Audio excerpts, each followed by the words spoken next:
All right, so the second lesson for your funnels course is going to be about your buyers. One thing that is going to be very important for everyone to understand when it comes time to build your funnels is that this is not about you.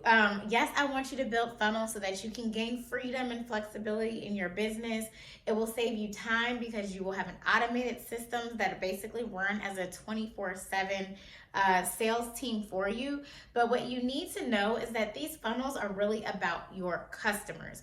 So the end goal, yes, freedom, flexibility, automation, all those good things, but your customer is the focus of this funnel. If your customer is not the focus of your funnel, you're going to be delivering messaging that does not resonate with them. It's not going to be valuable to them. And ultimately, those customers will start leaking out of the sides of your funnel. You will have wasted ad dollars because you paid probably or even organically to get them in your funnel, and they will become lost leads, deals, contacts, prospects, whatever stage that they are in, you will lose them if you're not delivering value at every single interaction. So we'll talk a little bit more about delivering value, but I want to talk now about the 3 stages of the buyer's journey. Along this course, you're going to hear me talk a lot about stages. I mean, you have your buyer's journey stages, you have your sales funnel stages, you have the content that needs to be delivered at these different stages. And each lesson that we go through, you'll find out how all of these stages come together. So again, I'm going to start out really briefly by just talking about the buyer's journey. So let's go ahead and break down an example for the buyer's journey. I have people that take this course that are product based. I also have a lot of service based, but I'm going to just do a quick example of a product based, and then I'll also do a service based buyer's journey example as well. So let's say I am looking to buy a car, right? At the very top of this funnel is awareness. This is the very top of the the top of the buyer's journey. I'll try to refrain from calling this the funnel because it's like marketing funnel, sales funnel, buyer. It gets crazy. So we're just going to call this the buyer's journey. All right, so the awareness stage. That's me first realizing that there is a need or a want and I want to solve it. A lot of times when it comes to products, people already have decided that there's a need or a want, one or the other. In some instances of the awareness stage, you may not have realized there was a need for it. I'm sure we've all seen some late night infomercials for something we didn't need at all, but you see it and you're like, wow, that potato peeler really could come in handy. So with the awareness stage, it can be that someone already knows there is a need or a want, or they could not know it exists at all, but being presented with something may pique their interest. So the awareness stage, this is the very beginning. So we can say here, there's a problem.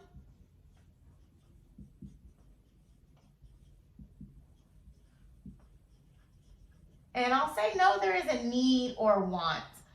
Because again, it may not always be needs based depending on what type of business that you have. So you either know there is a need or want, or you don't know, but your interest is piqued when presented with a possible option.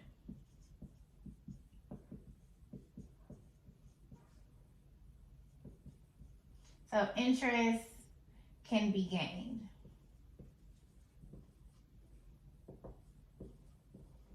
All right, so that's part 1 of the awareness stage. Part 2 is, I know this exists. Let me do a little bit more research, right? So we're gonna call that 1A, and then we're gonna call this stage 1B. And this is like, I'm now aware, and I'm gonna start doing a little bit of research. This is important because now when people start researching, this is where you have to be found. You cannot be not a part of the pool when people are doing research, looking for solutions or products or whatever, specifically for what it is that you have to offer and provide. All right, so the second stage is going to be what's called consideration or evaluation. All right, so what happens in the consideration or evaluation stage? We've already started researching, so we know that something exists. Now you're probably seeing a lot of different offers. You're seeing promotions. You're filling out forms. You're getting on email lists. And once you're on email lists, they're getting more and more communications. But at some point, I need to kind of fine tune what exactly I'm looking for. So at this point, I'm looking at actual solutions. I'm looking at providers, whatever the case may be. And I kind of deterred from my original example. I said I was going to do a product-based example first. So let's say it's buying a new car. You know that the car you have has a lot of miles on it. You're starting to spend more money than what it's really worth. You need a new car. Don't know what kind of car. You don't know anything, but you just are starting to do a little bit of research. Boom, you see local dealers in the area. You see ads for Auto Trader, all these different places. And now you're getting kind of close, like, you're ready to buy a car. You're thinking that you're ready to buy a car, so you're really considering what your options are. So now in the consideration evaluation stage, you're reading up all about the different brands. You're reading about maintenance costs. You're reading about gas mileage on different makes and models. So you're considering and evaluating different makes and models. Now you've kind of dwindled it down to your last few, and this is going to be your decision or selection stage. The decision or selection stage, like, I'm buying this car. Now I need to decide which one I'm getting and why I'm going to get it. Is it going to be because it's the price? Is it going to be because of the gas mileage? Is it going to be because it's really, really cool and it's going to make me feel awesome? What am I getting and why? And I'm looking at these last few competitors and I'm making a decision. So this obviously is going to be super important because I need to be in the mix while you're in your decision or selection stage. So this is your buyer's journey. That car example is probably pretty simple because we know people have to research, and we know now you're thinking about what brand and make and model and all of those things you want to do, and then you're making a final decision. So I feel like when I do this buyer's journey analogy, the car example makes a lot of sense, but let's think about a service-based business. Let's say you are a digital marketing coach, and this is an easy example for me, right, guys? So let's say you're a digital marketing coach, and the problem that someone may have is being very, very frustrated in their business. I'm super frustrated. I'm exhausted from always trying to figure out what to do. I'm not closing any deals, and that's it. That problem doesn't specifically bring marketing, right? However, what's important is that you know there is a problem. You might not know how to solve the problem. So in your research of how to make more money in my business, how to stop spending so much time, where do I find new clients? In your search, I hope that you find me. And the reason being is because I solve the problem of helping small business owners get leads into the top of their funnel that they can build systems and marketing and convert them into paying clients. With that being said, you need to come across me in your research. Now you get into my funnel, which we'll talk about how a little bit later, but you'll get into my funnel. So now you've probably, again, you've also researched some of my competitors. You've researched other industry people. What'll be interesting about this is that originally they didn't know that the problem might be marketing, but in the messaging that I presented to them, I said, hey, is your lack of marketing or your failing marketing preventing you from finding the clients that you need to grow your business?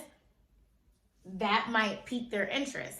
However, in their search, they may have came across somebody else that talks about Why don't you have enough money in your business? Let me show you how to do your financials and accounting so that you can have more money. Who knows what they're going to come across?